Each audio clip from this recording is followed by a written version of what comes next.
ಅಂಗುಲಿ ಬಾಲ ನಿಲ್ಲಬಹುದಲ್ಲವೇ?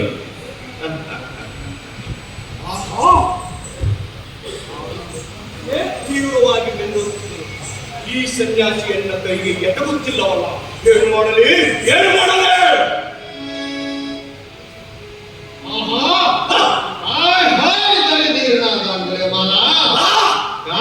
ಚಿಂತನೆ ಹೊಳೆಯುವ ಶಾಸ್ತ್ರಾಶ್ರತವಾಗಿ ನರನ ಬೆರಳುಗಳ ಉಗ್ರ ಮೋಹವನ್ನು ಧಾರಣ ಮಾಡಿ ಬರೆಸುತ್ತಿದ್ದರೆ ನೀವು ಎದುರುತ್ತಿರುವೆಯಾ? ಸಾಮಾನ್ಯವಾದವನಲ್ಲ. ಇವನು ಸಾಮಾನ್ಯರಿಗೆ ಸಿಗುವ ಹಾಗೆ ಅಧರ್ಮಿಗಳಿಗೆ ಅಡುಗಳನ್ನು ತಥಾಗತಗೊತ್ತದೆ. ಯಾಕೆ ಗೊತ್ತೇ? ಇವನ ಪಾದದಡಿಯಲ್ಲಿ ಧರ್ಮಚಕ್ರವಿದೆ. ಕಾರಣ ಅಧರ್ಮಿಗಳಿಗೆ ಎಡುಕಲಾರಲು ಮೂರ್ಖ. ಅರಿತುಕೋ. ಯಾವನು ನೀನು ಮೂರ್ಖ?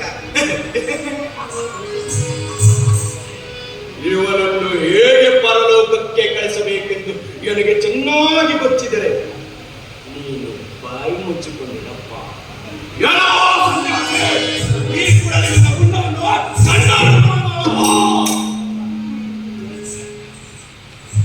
ಏನಂದೆ?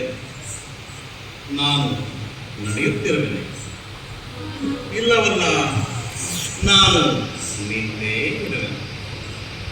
ತಿಳಿದು ನೋಡುವುದಾದರೆ ನಾನು ಎಂದು ನಿಂತಾಯಿ. ನಡೆಯುತ್ತಿರುವುದು ನೀನು ಅಂಗುಲಿಮಾಲ, ನೀನು. ಏ ಸನ್ಯಾಸಿ, ನೀನೆಲ್ಲವೇ ನಡೆಯುತ್ತಿರುವುದು.